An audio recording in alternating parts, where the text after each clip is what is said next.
যাদের হাতের কবজি পর্যন্ত কাটা, তারা কি মালয়েশিয়া আসতে পারবেন?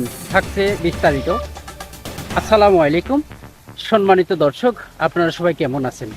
আশা করি নিশ্চয়ই ভালো আছেন। আলহামদুলিল্লাহ, আমিও ভালো আছি। আমি কামরুল, মালয়েশিয়া প্রাগ ডিস্ট্রিক্ট থেকে আপনাদের সঙ্গে আছি। আপনারা দেশ এবং প্রবাস থেকে যে যেখান থেকে এই মুহূর্তে আমার এই ভিডিও দেখছেন, সবাইকে অসংখ্য ধন্যবাদ।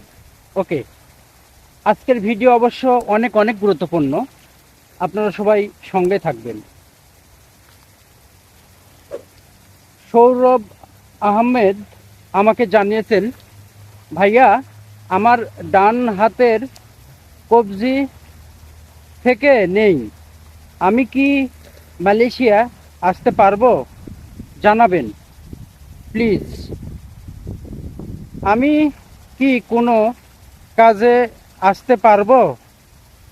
জানাবেন প্লিজ ভাইয়া। আলহামদুলিল্লাহ, প্রিয় সৌরভ ভাইয়া অনেক অনেক গুরুত্বপূর্ণ প্রশ্ন করেছেন, এজন্য আপনাকে অসংখ্য ধন্যবাদ। আসলে সৌরভ ভাইয়া, এ প্রশ্ন শুধু আপনারই না, আপনার যেমন ডান হাতের কবজি থেকে নেই, অনেকের লোক নেই, অনেকের লোক কাটা, তো অনেকে অবশ্য আমাকে প্রশ্ন করেছেন। আজকে সবার উদ্দেশ্যেই ভিডিও। ওকে সৌরভ ভাইয়া, যেহেতু আপনি বলেছেন আপনার ডাইন হাতের কবজি থেকে নেই, তাহলে আপনি কি মালয়েশিয়া আসতে পারবেন নাকি? অনেক অনেক গুরুত্বপূর্ণ প্রশ্ন করেছেন।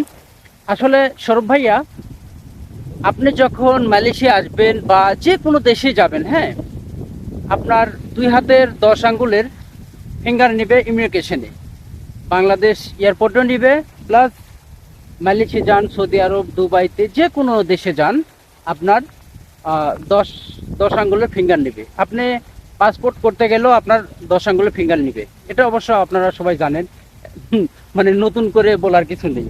তো যাই হোক সৌরভ ভাইয়া, যেহেতু আপনি বলছেন যে ডাইন হাতের কবজি থেকে নেই, তাহলে আপনি যদি এক হাতই না থাকে, আপনি প্রবাসে এসে কীভাবে কাজ করবেন বলেন?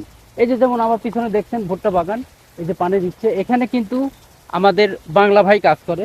এই যে পিছনে আছে 2জন কাজ করে এখানে বাংলা। এই যে যা কাজ করে আমাদের আমাদের এটাও আমাদের বসেরই অবশ্য। আর আমার পিছনে দেখছেন, এই যে এটা আমাদের কোম্পানি, হ্যাঁ, এই যে পিছনে এটা আমাদের কোম্পানি, আর কোম্পানির পাশে আমাদের ভুট্টা বাগান। তো প্রিয় দর্শক, আমি যা বলছিলাম যে আপনার যদি হাত না থাকে, তাহলে আপনি প্রবাসে কেন, আপনাকে দেশে কেউ কাজে নেবে না। তার কারণ হাত দিয়ে কাজ করতে হবে। 2 হাতের মধ্যে যদি 1 হাত না থাকে, তাহলে আপনি কাজ করবেন কেমনে বলেন? আর আরেক কথা, আপনি মালয়েশিয়া আসবেন কেমনে? আপনার যদি হাত না থাকে, আপনার যে 10 আঙ্গুলের ফিঙ্গার লাগবে, ফিঙ্গারই তো দিতে পারবেন না। আর না হয় কোনো রকমভাবে আপনি আসলেনও, আসার পরে 1 হাত দিয়ে কাজ করতে পারবেন বলেন? আর আমার ভিডিওতে দেখছেন যে আমাদের কোম্পানিতে, ফার্নিচার কোম্পানিতে কীভাবে কাজ করতে হয়, এবং মালয়েশিয়া বিভিন্ন জায়গার ফুটেজ আপনাদেরকে দেখাইছি যে আসলে প্রবাসে কিভাবে কাজ করি আমরা।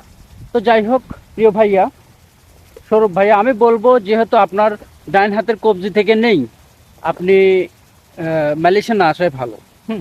আপনি দেশে একটা কিছু করে খান, সবচেয়ে ভালো হবে। হ্যাঁ, আপনি প্রবাসে আসলে আপনি তো হাত না থাকলে কাজ করতে পারবেন না।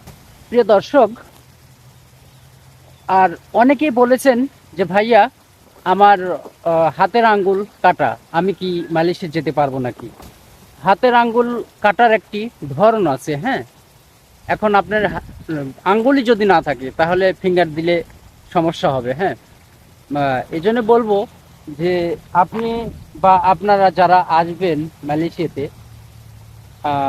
আপনারা এজেন্টের কাছে জানবেন, এবং যে ট্রাভেলসের মাধ্যমে আসবেন তাদের সঙ্গে যোগাযোগ করবেন, সবচেয়ে ভালো হবে।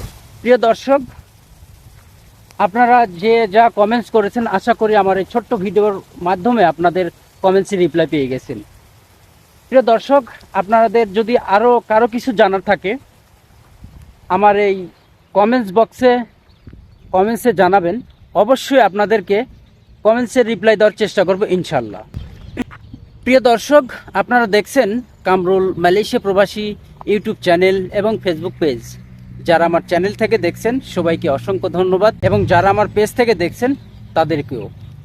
প্রিয় দর্শক, মালয়েশিয়া নিত্য নতুন সঠিক তথ্য পেতে কামরুল মালয়েশিয়া প্রবাসী ইউটিউব চ্যানেল সাবস্ক্রাইব করে পাশে থাকুন, আর পাশে থাকা বেল বাটনটি অন করে দিন, যাতে করে নিত্য নতুন ভিডিও আপলোড দেওয়া মাত্রই আপনাদের কাছে নোটিফিকেশন পৌঁছে যায়। ওকে প্রিয় দর্শক, আজকের মতো ভিডিও এই পর্যন্তই। বিদায় নিচ্ছি। আল্লাহ হাফেজ। আবার দেখা হবে নতুন কোনো ভিডিওতে।